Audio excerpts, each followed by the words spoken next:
Well, hi, everybody, and welcome to Organizing Life's Daily Demands. My name is Peter Gordon, and I'm the president of New York Financial Organizers. We're daily money managers. We help people pay their bills, file insurance claims, prepare budgets, and we do all the non-investment side of personal finance. And we like to say we organize life's daily demands as it refers to personal finance for our clients. The purpose of this podcast is to introduce the viewers and listeners to other people who help organize life's daily demands and other professionals. And today I'm really excited to have Lou Camhe from Acrisure. And I've known Lou for a number of years, and he is in the insurance business. And I actually am hard to believe it, but I'm very much looking forward to our insurance conversation. Hi, Lou. How are you doing today? I'm well, Peter, and thanks for having me on. My pleasure. Lou, why don't you tell us a little bit about yourself, your background, and how you got into doing what you're doing? I've been in the insurance business since 1988. I'm a former apparel manufacturer who realized that industry was not for me. And I found this pretty much by accident. Nobody wakes up in the morning, and says, I want to be an insurance broker. So I was able to learn insurance. I picked it up rather quickly. I had a great foothold in the apparel industry, and I opened up my own agency after being in the business for 8 months, which is unheard of. Yeah, that's very short. I mean, it's just you can't do that because you have to have companies, give you agreements to do business with them, but myself and my partner were able to convince the insurance carriers that we were able to generate enough business for them to take a shot on us, and they did. So, knowing the apparel business, I went after it. And because I knew it better than pretty much any other broker that was trying to get their business. So they were comfortable with me. And because of that, and I'm so grateful for it, I was able to build my business and then go and do other things. My clients right now by number are heavy personal lines, homeowners, auto, umbrella, jewelry. So I'm really entrenched in that part of the insurance world, and it is changing. Oh, yeah. It is really, it's especially, depending upon where you are, location, requirements are getting more strict. The premiums, I'm sure you can see it as a daily money manager, are going through the roof. So it's my job to kind of get my clients comfortable with why this is happening. It's for them to understand why it's happening, and for me to be able to give them tips on how to reduce these ever increasing insurance bills. So why are insurance prices, the premiums rising so quickly and drastically? There are a number of factors. Obviously, COVID. Although the auto usage at that time went down considerably. Okay. Yeah. Your auto premiums really didn't reflect that over the long term. And the reason for that is these cars today, to actually repair them, if they are in an accident, is astronomical. So it's actually cheaper sometimes for the insurance company to just total it than to actually pay to get it repaired. The cost to replace not only the car, but in your home, Building costs have risen tremendously due to COVID, supply chain issues, natural disasters right now are affecting every region of the country. Okay, so people my clients don't understand that the rains in California, how is that affecting us in New York or wherever my clients are? And I try to explain it to them is that the insurance pot is such that everything is affected. Insurance companies have their own insurance. It's called reinsurance. And there aren't as many reinsurance carriers. So if they get affected, there's a trickle down effect that it causes premiums to rise for everybody. So between supply chain, cost to repair, claims, the frequency of claims has risen dramatically. Insurance fraud is crazy. You hear the stories about people getting into accidents that are staged. Okay. So there are 3 cars. All right. The one in the front slams on their brakes. The next slams on their brakes. And then your client or my client, our client, rams into them. The first car runs away. And now you've got the 2 of you, and this guy all of a sudden has injuries all over. And it's terrible. Wow. The healthcare fraud is dramatic. Doctors, they're all in on it. It's terrible. So what can be done to mitigate these increases in premiums, which are going to affect everybody? Well, in New York, okay, because that's my location. Insurance companies right now want you to take certain mitigation factors, and they want you to have a backup generator. Okay, they want you to have a water detection system. So if you're away, especially I'm sure you've got snowbirds that are your clients. So if there's a water detection system in their house and they leave for 2 months, 3 months, 6 months, and there's a water leak in their premises, the alarm will sound. It will then shut off the water in the house, lessening the damage that the house is going to sustain. That's key. Obviously, the central fire and burglar alarm system. So, there are steps to mitigate your losses. And therefore, if you have these things in your home, there are credits available from your carrier. I just dealt with that yesterday with a client who's a new client, and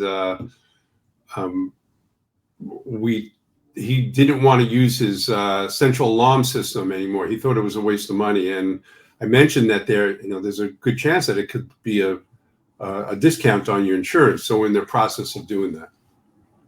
Yeah, and there is. I mean, there.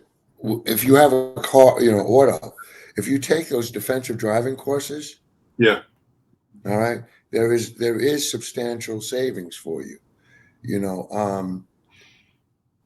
There are things personally. If you have a client that has a homeowner's policy, and I think I mentioned this to you in the past, you can reduce your personal property limit by up to, usually they give you 70%. So if you have $1 million house, they're going to give you a personal property limit of $700,000. There is no way, and I'm not talking about fine arts and that kind of stuff, that in $1 million home, you've got $700,000 worth of stuff. I did that with a client recently and saved them, I think it was $1,200 to $1,500 just by reducing that limit, because the insurance company cannot underwrite what's in your house, and you're able to move it out. Okay, so that's where the premium is. Right. So if you reduce the limit, without reducing your exposure, because you don't have the 700,000, it's going to reduce your premium. Sure. Makes sense. Um, you know, for my business, I have cyber insurance. So I'm in the process of going and getting the cyber insurance. Do you recommend that for individuals? Yes, and they can add it on as an endorsement from the homeowners carrier. Is it the best cyber policy you can buy? No, because it's limited for individuals. Okay, but there is a sense of protection if you do buy it. So I encourage people to at least investigate it. And if you do those other things that we spoke about to reduce your premium, it can offset the increase of the cyber policy or the endorsement of the cyber coverage. So if you take those other uh, reduction measures, it will offset the premium for the cyber. So what will cyber insurance cover? Most of the cyber for personal lines really basically gives you um, the ability to recreate the data that was lost or Okay. stolen, and that's everybody's fear. I'd rather lose my wallet than my cell phone. Right. Oh, yeah. Um, and also, it's important that your clients do not keep everything on their cell phone. They shouldn't be um, putting passwords and usernames on the for your bank accounts, and Right. and most people do. Absolutely. And Well, and we it's encourage people to use password programs that are right, encrypted, so right. you can't get, and you could use that. But the other thing, a lot of my clients are older. Yes. Okay, Mine too. right, and they're afraid of the technology. So you really have to walk them through it and past it so they feel comfortable. It is a challenge, but it's worth the effort. Yeah, I know we talk to our clients a lot about fraud, potential cyber fraud, whether it be email, telephone, texting, and we Absolutely. work with them, hard to tell them, if you get an email or a text and you don't know where it's from, just call us, Believe it. or forward it to us. Don't do anything. And if somebody calls you and you know who they are, just hang up. Oh, absolutely. Yeah, I mean, again, these scams are not only in the insurance industry; they're in the financial, and absolutely. they want what you have, and the individual is low hanging fruit. You know, it's low hanging fruit for them. Yep. Oh, absolutely. That's a whole nother conversation, a whole nother podcast. Um, I was also curious. A lot of my clients have umbrella insurance. Can you explain that and if you recommend it or not? I always recommend it.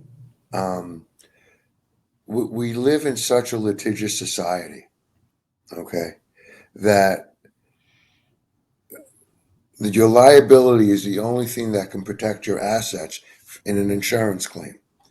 So an umbrella policy covers just like it's an umbrella over your homeowner's liability and your auto liability. So if you have a client that, takes their grandchildren all over, and now there are 3 or 4 people and their friends are in the car, Right. you know, is there enough liability in the world? God forbid there's a serious accident. No. But if your primary auto policy might have up to 500,000, that's not going to go very far in a serious accident. The other coverage that you really should have, again, liability, is uninsured, underinsured motorists. Okay, that's part of your auto policy. And some umbrella carriers also give you up to $1 million. And what that is most drivers drive in this state either uninsured or underinsured, Underinsured. meaning they have minimal limits. Yeah. So at some point, if that driving with minimal limits, the policy is going to revert back to you. So it's important to make sure that you're protected by carrying sufficient uninsured limits. What are the premiums like? Depending upon the carrier, you can usually get $1 million of umbrella coverage for one home and two autos for under $200 a year. Oh, that's very reasonable. Yeah. If you want the additional uninsured, underinsured, it's going to bump up. And Right. the reason it bumps up is because so many people drive without it. So that's the fear. You know, there are certain carriers that won't even offer it on the umbrella level. They just won't offer it at all. And that's because the claims are plentiful. Yeah, no doubt about it. Well, this has been great. I want to close with something that